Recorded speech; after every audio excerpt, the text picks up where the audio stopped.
오늘의 주제 화면으로 함께 만나보시죠.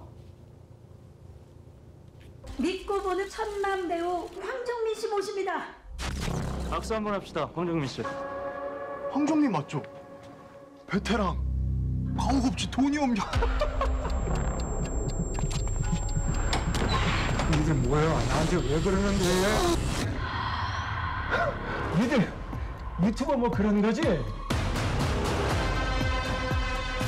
돈 많은 대스타가 떡하니 나오는데 그냥 보낼 수가 없잖아. 그냥 운이 없었다고 생각해. 아직도 상황 파악이 안 돼? 오늘 밤 10시까지 돈이 안 들어왔다. 죽여. 제발 그만하라고!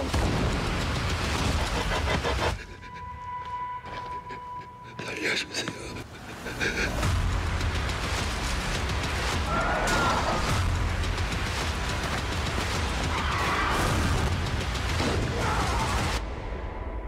들어와 그거 한 번만 해주세요. 들어와 이. 네, 영화 인질의 예고편 함께 보고 오셨는데요.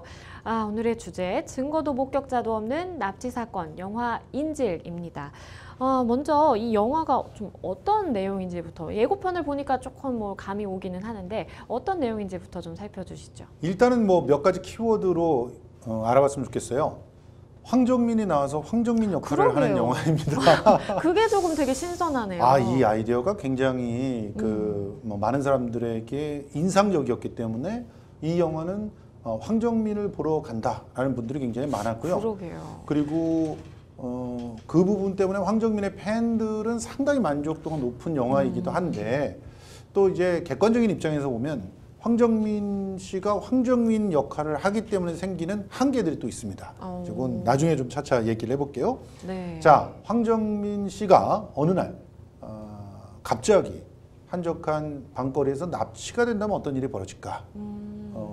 사실 모든 언론이 다 주목을 하겠죠. 그리고 아마도 웬만한 인질범이라면 그렇게 대놓고 무리한 짓을 하지 않았을 거라고 생각이 그렇죠. 됩니다. 너무 잘 알려진 너무 사람이기 유명한 때문에. 사람이니까. 그래서 진짜 뭐 정부에서도 당연히 잡으려고 노력을 하지 않겠어요? 그쵸. 더군다나 이제 황정민 씨만 해도 세계적으로 알려져 있는 배우란 말이죠. 그럼요. 그래서 과연 이렇게 간이 큰 사람들이 있을 법한가 그 의심이 되기도 하는데 어쨌든 납치가 되어서 그 인질범들과 경찰이 나름대로 두뇌 싸움을 벌이면서 결국 인질로 됐던 사람이 탈출을 하느냐 마느냐 요걸 다루고 있는 영화입니다. 기본적으로 원작이 있어요. 세이빙 미스터 우라고 하는 중국 영화가 있는데 네. 이제 이 영화는 2015년에 유덕화 주연으로 이미 개봉이 됐습니다. 오약보라고 하는 실제로 존재하는 배우가 2004년에 납치됐던 일이 있어요. 네. 이 납치된 배우를 단서를 찾아가지고 가서 구출하는 내용이 이 세이빙 미스터 우의 기본 줄거리입니다. 근데 이 영화는 상당히 다큐멘터리적인 영화예요. 그래서 실제로는 인질이 납치를 했던 장면과 인질이 이제 그 자기의 수사망을 조여오는 그 경찰들을 어떻게 따돌리는가가 핵심이고 네. 또 대부분의 장면이 경찰들이 어떻게 수사를 해가지고 그 흔적을 따져 물어서 인질범들을 찾아나가는까지 네. 이게 더 흥미진진하게 펼쳐집니다. 그래서 상당히 그 중국 사람들은 진짜 사실적으로 봤을 영화가 바로 이 세이빙 미스터 우인데 네. 우리의 영화 인질은 좀 다릅니다. 이 영화는 진짜 화끈한 액션이에요. 그러니까 세이빙 미스터 우 같은 경우 보면은 다큐멘터리이기 때문에 액션이 화끈하고 뭐 그런 게 사실은 좀 많다고 보기가 어려운데 네. 규모는 있습니다. 규모는 있는데 우리처럼 저는 이 인질이라는 영화를 보면서 제일 칭찬하고 싶었던 게 정말 촬영을 잘했구나. 실제로 골목길에서 카 체이스를 벌입니다. 차가 두 대가 좁은 골목길에서 서로 그냥 앞서거니 뒤서거니 하면서 서로 밀치고 빼고 그러면서 카 체이스를 벌인 장면. 이 장면은 아마 한국 영화사에도 손꼽히는 아주 흥미진진한 카 액션 장면으로 그 기억이 될 것 같고요. 그리고 황정민 씨가 몸으로 보여주는 그런 그 액션 씬들이 좀 있는데 네. 황정민이 액션 배우 황정민으로 나오지 않잖아요.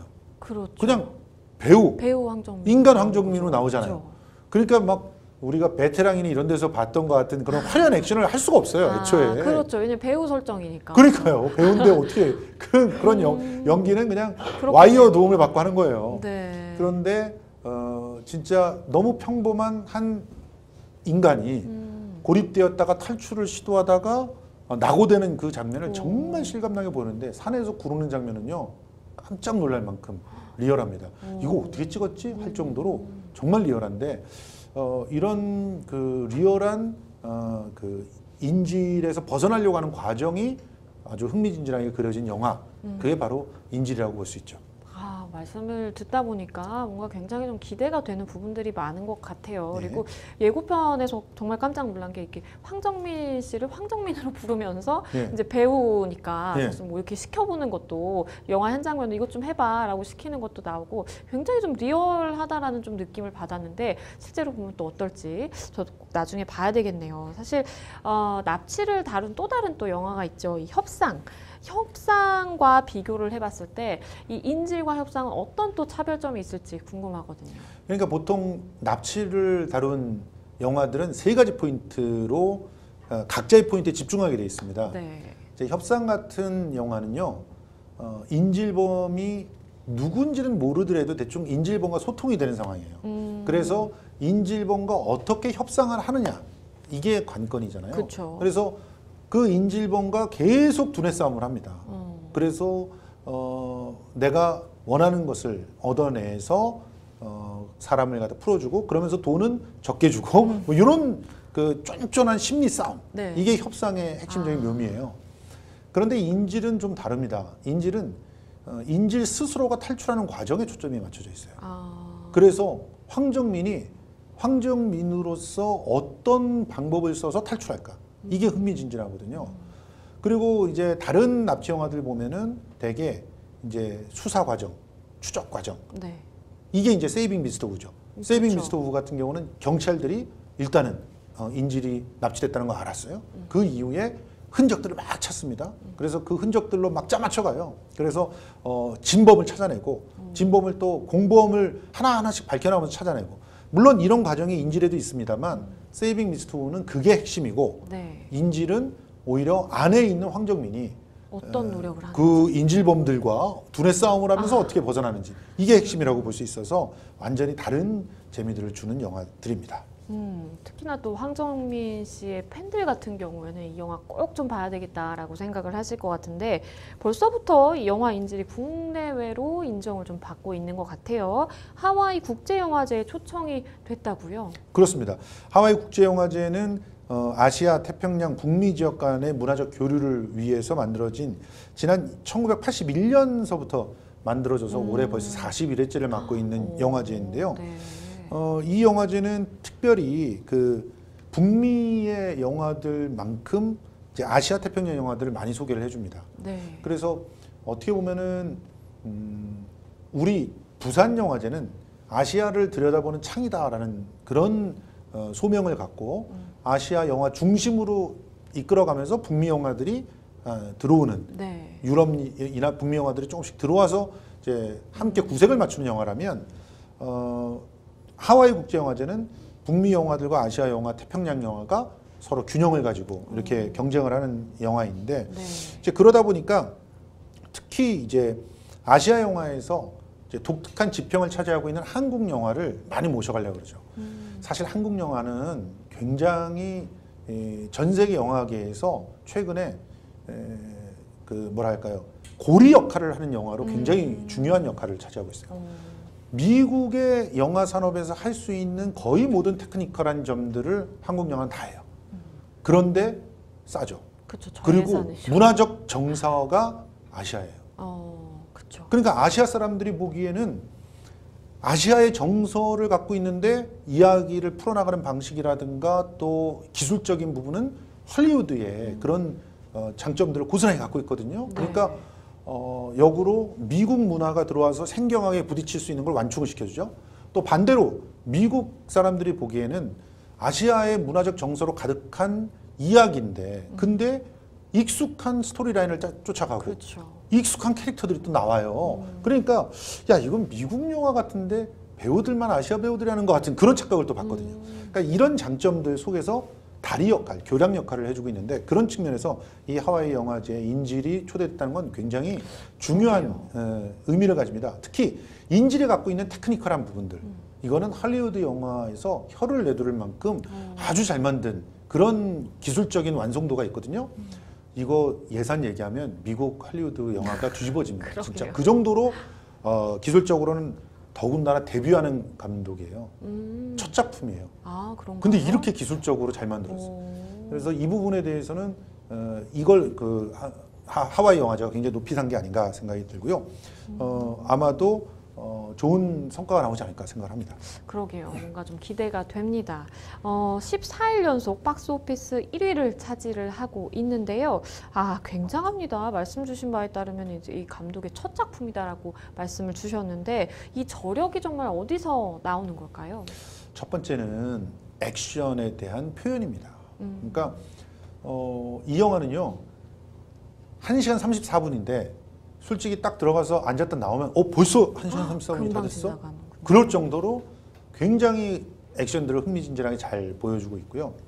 그리고 특히 원작 영화만큼은 아니지만 경찰들이 인질범을 좁혀나가는 그런 수사 추리 과정도 굉장히 박진감 넘치게 흘러갑니다. 그러니까 킬링 타임용으로는 이만한 영화가 없다 이렇게 볼 수가 있는 거죠. 그러니까 여름 시즌에 딱 맞는 영화라고 볼 수 있어요. 그리고 두 번째로 연기가 끝내줍니다. 황정민 씨의 연기는 뭐 그쵸, 이미 뭐. 정평이 나 있는 연기죠. 그런데 조연들의 연기가 아주 맛깔스럽습니다. 특히 인질범이 5인조예요. 5인조인데 그중에 우두머리 역할을 하는 최기환이라고 하는 역을 하는 배우가 있는데 네. 김재범이라는 배우입니다. 이 김재범이라는 배우를 제가 대학로에서 잘 알던 배우거든요. 아, 제가 그런가요? 오디션도 보기도 하고 아. 뮤지컬 배우로 굉장히 유명한 친구예요. 네. 그런데 그 사람을 몰라볼 정도로 몰라볼 정도로. 완전히 이미지를. 제가 알고 있는 김재범 배우는 굉장히 분위기가 막 밝고 에너지를 이렇게 전달해 주는 그러면서도 또 이 약간 샌님과 같은 느낌이 있는 수줍어하는 꽃미남 그런 느낌이거든요. 여기서 제 정말 악역을 하는데 가서 때려주고 싶을 정도로 너무 얄미운 악역을 잘 소화해냅니다. 그리고 뭐 그 외에도 이호정 씨라고 이 배우는 아마 요즘에 이제 드라마에서 가끔 눈도장을 찍은 분들이 있을 거예요. 네. 특히 최근에 종영한 알고 있지만이라는 JTBC 드라마에서 네. 굉장히 그 존재감을 많이 남겼는데 비중이 그렇게 많지는 않은데요. 홍일점으로서 그 아주 거친 연기를 제대로 소화해내서 눈도장을 제대로 찍었습니다. 다음번에는 아마 더 비중 있는 조연으로 혹은 만약에 좀 규모가 작은 영화라면은 여자 주연으로도 부각이 될 만큼 활약을 했는데 이호정 씨의 배우도 저 연기도 상당히 좋았거든요. 이런 그 조연들의 탄탄한 연기들 그 외에도 뭐 경찰 역할을 하신 분들도 베테랑 조연 연기자들이 정말 자기 역할들을 다 합니다. 보통 이 연극이나 영화계에서는 자기를 그러니까 그 장면을 따먹는다라고 얘기를 하거든요. 자기 걸로 만드는 씬 스틸을 하는 그런 배우들이 수두룩하기 때문에 사랑받고 있는 것이고 그리고 세 번째로는 그 기본적으로 이런 스타일의 영화들이 한국에는 그렇게 많지가 않았기 때문에 이렇게 보통 스토리를 막 중심으로 짜갖고 가지 액션 씬들과 씬들을 짜가는 영화가 많지 않은데 그걸 잘하는 감독이 유승환 감독이에요. 네. 근데 그 유승환 감독이 만든 제작사 외유내강에서 만들었거든요. 아. 그러니까 유승환 감독 스타일의 장점이 이 필감성 감독이랑 만나갖고 폭발했다 이렇게 볼 수가 있어서 이 세 가지 장점이 박스 오피스 1위를 만드는 그런 힘이라고 볼 수 있습니다. 정말 그 조연들의 그 연기력을 보면 많은 사람들이 사실 감탄을 하게 된다라고 하더라고요. 일부러 사실 이게 좀 현실감을 관객으로 하여금 느끼게 하려고 이제 그 사실 뭐 악역을 맡은 그런 배우들이 너무 또 유명한 배우면 안 되니까 일부러 이렇게 사실은 어디서 본 것 같은데 사실은 잘 누군지는 모르겠고 이런 배우들을 좀 많이 섭외했다라는 얘기를 좀 들은 것 같은데 일부러요. 대본 리딩을 할 때 다 인사를 하고 네. 친해지거든요. 그렇죠. 리딩을 따로 했다는 정도. 아 이게 정말 리얼하게 예, 느끼게끔 그렇게 해서 또 영화 제작 발표할 때도 인지를 소개를 하지 않았다 그래요. 그래갖고 지금 뭐 배우들 입장에서는 좀 솔직히 좀 섭섭했을 수가 있을 것 같은데 어쨌든 오히려 그것 때문에 화제가 더 돼서 지금 김재범 씨 같은 경우도 영화계 내에서 주가가 높아지고 있는 그런 상황입니다. 참 그런데 일각에서는 또 이런 얘기도 있더라고요. 이게 영화 뭐 자체보다는 사실은 이 배우 황정민의 힘이 굉장히 좀 크다라는 이야기도 들리던데 좀 어떻게 보고 계신가요? 이 영화 처음에 시나리오를 갖다가 짧게 압축을 해서 원래 이제 세이빙 미스터 우라고 하는 영화가 시나리오가 있잖아요. 네. 근데 그거를 그대로 만들기 싫었던 거죠. 그래서 이 필감성 감독이 좀 자기가 하고 싶은 부분들을 좀 짧게 정리를 해가지고 짧은 시나리오를 만들었나 봐요. 이걸 황정민 씨한테 보여줬는데 네. 황정민 씨가 굉장히 애착을 보여서 오. 그래서 함께 시나리오를 개발을 했다는 얘기가 있을 정도로 자기가 애착을 보였어요. 그러다 보니까 영화 전체를 황정민이 사실상 이끌어가죠. 그래서 이 영화가 황정민의 힘이다라고 얘기가 나오는 것은 바로 그런 부분이 있습니다. 그래서 황정민 씨는 자기가 사실은 연기적으로도 굉장히 큰 도전을 한 건데요. 그렇겠네요. 황정민이 다른 캐릭터로 몰입을 해서 자기의 색다른 모습을 보여주는 거 이런 걸 즐겼던 배우 아닙니까? 그렇죠. 그래서 우리가 곡성에서의 황정민과 베테랑에서의 황정민은 완전히 완전히 다른 다르죠. 사람이잖아요. 그러니까 이런 서로 다른 캐릭터로 재탄생하는 것을 일정 부분 포기하고 황정민으로 스크린 안에 머물러 있으려고 하니까 네. 그러니까 저 사람은 굉장히 익숙해 봐왔던 사람이거든요. 그러면 대개는 이제 연기적인 혹평이 쏟아지게 돼 있습니다. 네. 내가 늘 보던 황정민이 저기 나왔는데 무슨 연기를 한 거야 이렇게 생각이 될 수가 있잖아요. 네. 그런데 그런 것도 사실은 굉장히 배우로서는 자기의 어떤 욕심을 내려놓은 그런 도전이라고 볼 수 있기 때문에 상당히 평가받아야 되지 않을까 이렇게 생각을 합니다. 그러게요. 사실 황정민 씨의 입장에서도 굉장한 좀 도전 아닌 도전이었겠다라는 생각도 드네요. 앞서서 평론가님께서 좀 말씀을 해주셨지만 영화 속에 등장하는 이 악역들에 대해서 굉장히 좀 평가가 좋은 것 같아요. 악역들이 좀 그 영화 내에서 어떤 행위들을 좀 하는지 그리고 예. 뭐 직접 친분도 있으시다라고 말씀을 해주시니까 예, 예. 또 관련해서 뒷이야기 혹시 아는 게 있으시면 좀 전해주시죠. 뭐 기본적으로 이 인질을 납치하잖아요. 네. 납치하면서 돈을 뜯어내는 거죠. 인질이 유명한 기본적으로 배우니까 그죠? 몸에 갖고 있는 그런 것들을 갖다 뜯어내니까 네. 이게 인질 강도죄가 되는 상황입니다. 사람을 체포, 감금, 약취 또는 유인해서 인질로 삼아서 재산상의 그렇죠. 이득을 취득하는 행위 이게 네. 인질 강도죄가 있죠. 그 다음에 또 인질 강요죄가 있습니다. 인질 강요죄는 제3자에 대해서 권리 행사를 방해하거나 의무 없는 일을 하게 되는 그런 경우 또 네, 인질 네. 강요죄가 그렇죠. 행사되잖아요.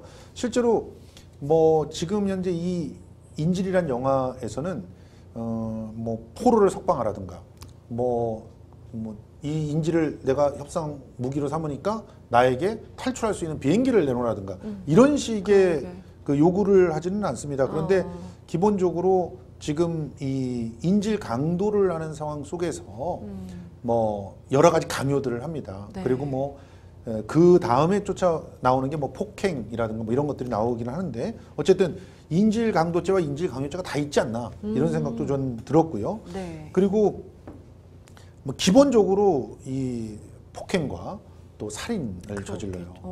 근데 참 묘하게 이 황정민을 원래 납치하기 전에 카페의 사장과 아르바이트생을 둘을 먼저 납치하거든요.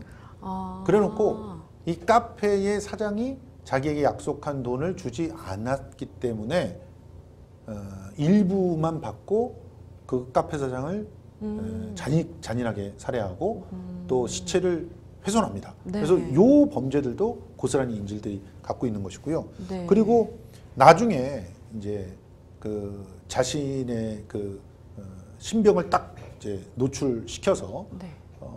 경찰들을 속여서 경찰들이 폭탄이 만들어져 있는 그런 곳에서 가가지고 희생을 당하게 또 함정을 합니다. 파는. 함정을 파놓고 이런 것들이 전부 다 공무집행방해, 특수공무집행방해 이런 것들이 다 들어가 있기 그렇죠. 때문에 모든 것이 집합체네요. 야 지금 제가 보기에는 이 인질의 주범이 제대로만 재판을 받으면 40년 이상 나오지 않을까요? 그러게요. 뭐 살인만으로도 무기징역 이상 나오지 않을까 이런 그럼요. 생각이 듭니다. 변호사님께서는 제가 설명해 드린 것만 갖고 한번 짐작해 본다면 어느 정도 나올 것 그러게요. 같아요. 아니 말씀해 주신 것처럼 지금 뭐 사망한 사람도 있고 예. 그리고 뭐 경찰을 상대로 해서 사실 뭐 이렇게 폭탄 터뜨리고 했으면 다 쳤을 거 아니에요. 죽은 사람도 있는 것 같더라고요. 지금 뭐 사망자도 한둘이 아니고 예. 이러면 충분히 뭐 법정 최고형까지 선고가 될 수 있는 상황이겠다라는 생각이 드네요. 만약 사실 현실이라면. 테러라고도 볼 수 있지 않을까요? 그렇죠. 사실은 폭탄을 뭐 설치를 해놓고 네. 거기서 다수의 불특정 다수가 오가는 그 장소에 폭탄을 설치해놓고 그걸 뭐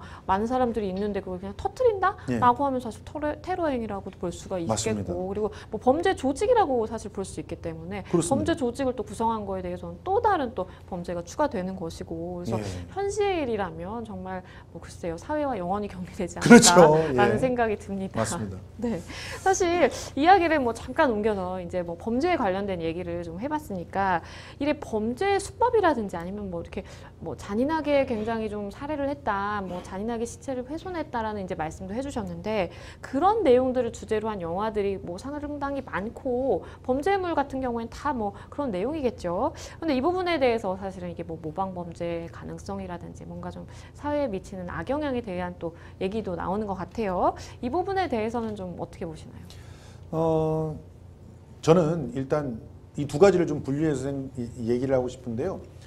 보통 이제 범죄를 묘사한 영화들에 대해서 흔히들 이 범죄가 모방 범죄를 야기하지 않느냐라는 직관적인 판단들을 많이 하십니다. 그래갖고 네. 비판을 막 하시는 분들이 많은데 여러 가지 연구 결과에 의하면 범죄를 묘사한 영화를 보고 바로 나도 범죄를 저질러야지 이렇게 맘먹고 그대로 행하는 사람은 거의 없습니다. 이미 그런 사람이 있다면 그 사람이 이미 범죄자로서의 모든 준비가 돼 있는 사람이죠. 그렇죠. 준비가 돼 있는 사람에게 트리거 역할, 그러니까 방아쇠를 당기는 역할은 할 수 있을지 모르되 그것도 아직까지 과학적으로 입증된 바는 없다는 거죠. 그래서 그 볼링 투 컬럼바인이라고 하는 유명한 다큐멘터리가 있는데요. 네. 이 그 다큐멘터리 영화를 보면 어느 날 잘 볼링을 치고 있던 그런 청년들이 가가지고 총기 난사 사건을 벌이는 거거든요. 그러면 경찰에서 이 볼링이라고 하는 게 폭력적이어서 이 폭력적인 그 게임을 하다가 그렇게 가가지고 범행을 사람을 하게 죽인 거 아니냐 이렇게 갈 수는 없는 거 아니겠습니까? 그쵸. 마찬가지로 폭력적인 영화나 폭력적인 게임을 했다고 해서 바로 그것을 폭력적인 행위로 연결시키는 사람은 거의 없다, 드물다 이렇게 볼 수가 있는 건데 자 이런 부분들이 있습니다. 그 영화 안에서 지나치게 아주 자세하게 범죄의 어떤 그 행위, 네. 수단을 묘사하는 경우가 있죠. 아, 그렇죠. 이거는 모방 범죄를 가능케 하죠. 실제로 이건 사실은 백과사전을 앞에 들여다 주는 것과 마찬가지로 범죄 사전을 들여다 놓고 네가 뭐 검거당하지 않기 위해서는 이런 식으로 대하면 된다라고 하는 걸 알려주는 거예요. 그래서 지금 뭐 유튜브라든가 혹은 뭐 인터넷 뭐 그 사이트들 각종 사이트들에 가면 이 범죄 행위를 굉장히 자세하게 묘사해 놓은 글들이 굉장히 많습니다. 네. 이런 글들을 뭐 일부 유튜브들 같은 경우는 이제 차단도 하고 고발도 하고 이러거든요. 네. 그리고 이런 부분에 대해서 그 범죄 행위로 인정을 하고 처벌하는 그런 것들도 있어요.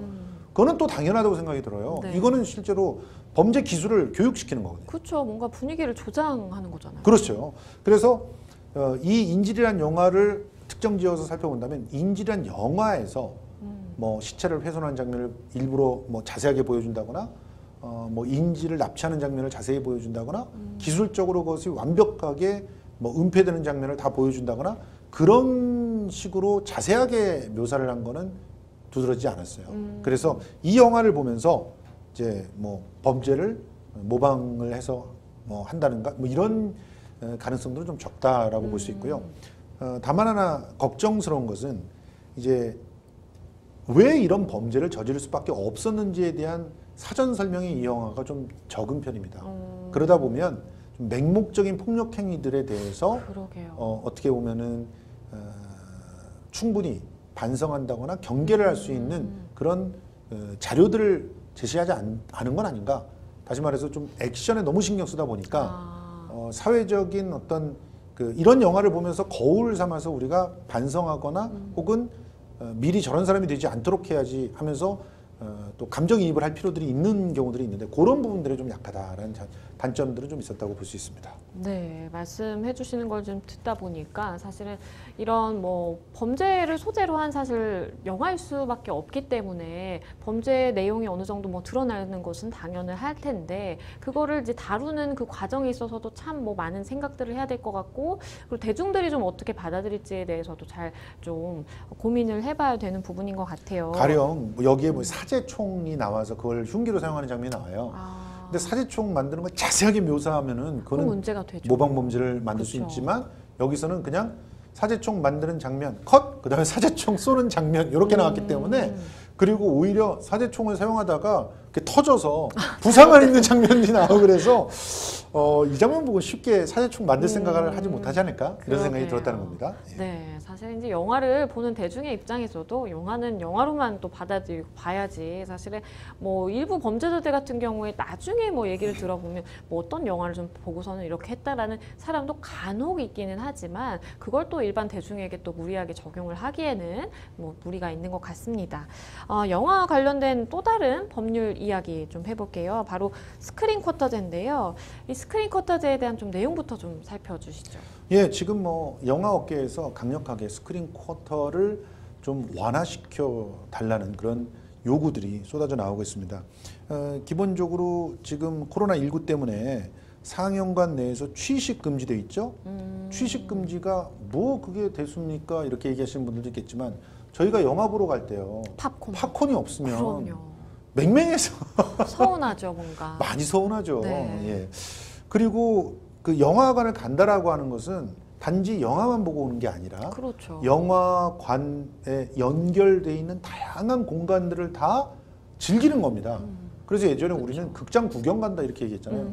그러니까 극장을 구경을 왜 가라고 생각할지 모르지만 가서 새로운 문물도 보고 새로운 뭐 그 음식도 만나보고 그렇죠. 다양한 경험들을 한꺼번에 하는 거거든요. 우리 그렇죠. 멀티플렉스로 가는 이유가 뭐예요?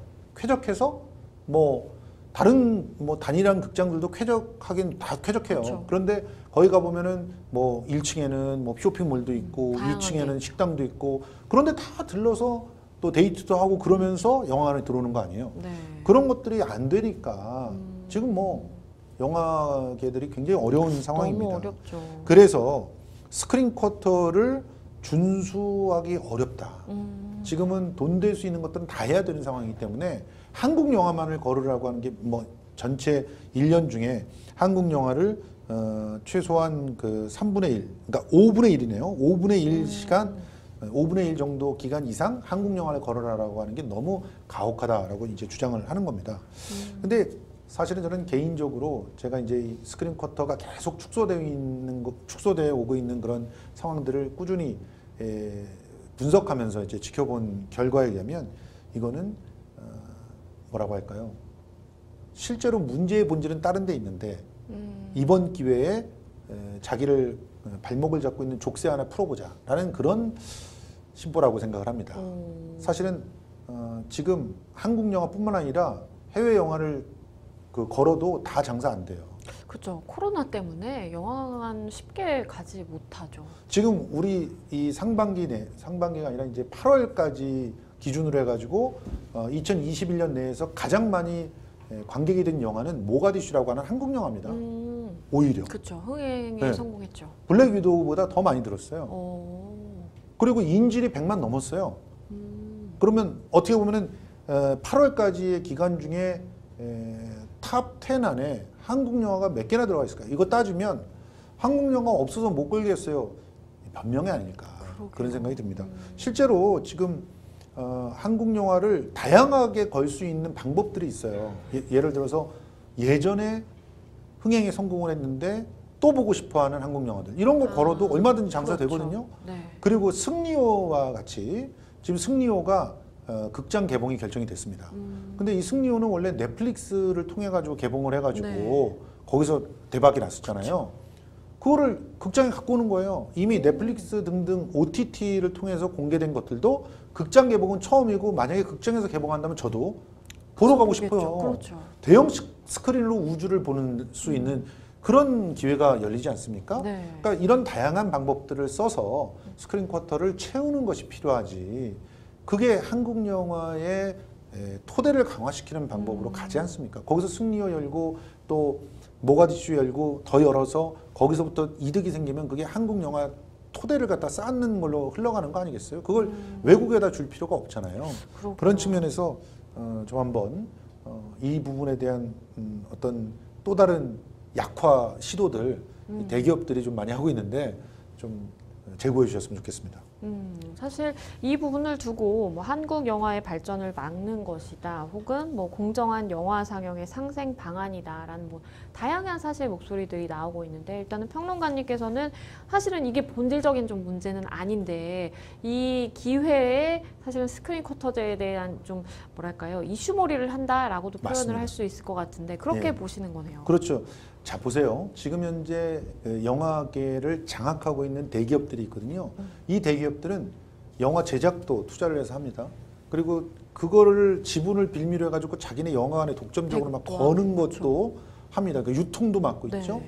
그리고 해외에 나가서 뭐 해외 유통하는 것도 대기업들이 하고 있잖아요. 우리 봉준호 감독의 기생충 엄청난 사랑을 받았지만 해외 판권들이나 이런 것들 누가 다리를 놔줬냐면 CJ가 다리를 놔줬단 말이에요. 네. CJ가 도와주지 않았으면은 아마 기생충의 할리우드 입성 그리고 오스카에서의 성적 이런 것들이 솔직히 없었을 수도 있거든요. 그러게요. 그러니까 보세요. 그런데 그거를 좋은 역할을 했는데 돌이켜서 본다면 영화와 관련돼 있는 모든 산업에 다 대기업들이 독점을 하고 있는 있어요. 거죠. 그렇죠. 독점을 하고 있어요. 이 상황에서 만약에 스크린 쿼터 같은 것들 마저 무너진다면 이 자본은 국적이 없거든요. 굳이 한국 영화 만들어서 외국에서 뭐 이득을 보고 이럴 필요만 있는 게 아니잖아요. 네. 그냥 그거 해외 영화에 투자해가지고 그래서 뭐 전 세계에 돈 벌게끔 하는 거 이런 데만 신경 쓸 가능성도 상당히 높아요. 네. 지금 그래서 스크린 쿼터는 어떤 면에서는 이 그 국적이 찍혀 있지 않고 고삐가 풀릴 수 있는 대자본을 꾸준히 한국 영화를 소비함으로써 한국 영화를 통해서 한국 영화를 매개로 해서 세계 시장으로 나갈 수 있게끔 그 고리를 든든하게 채워주는 그런 역할 아니냐. 그런 측면에서 목줄 하나쯤은 있어야 되지 않을까. 그런 생각을 하고 있습니다. 네, 스크린 쿼터제에 대한 평론가님의 생각도 좀 들어봤고요. 정말 기대가 됩니다. 영화 인질, 저도 한번 꼭 가서 봐야 되겠다라는 좀 생각이 드네요. 오늘 저희가 준비한 데일리 탑 이슈는 여기까지입니다. 다음 시간에도 더욱 따끈따끈한 핫 이슈로 돌아오겠습니다. 여러분은 지금 생생법률쇼와 함께하고 계십니다.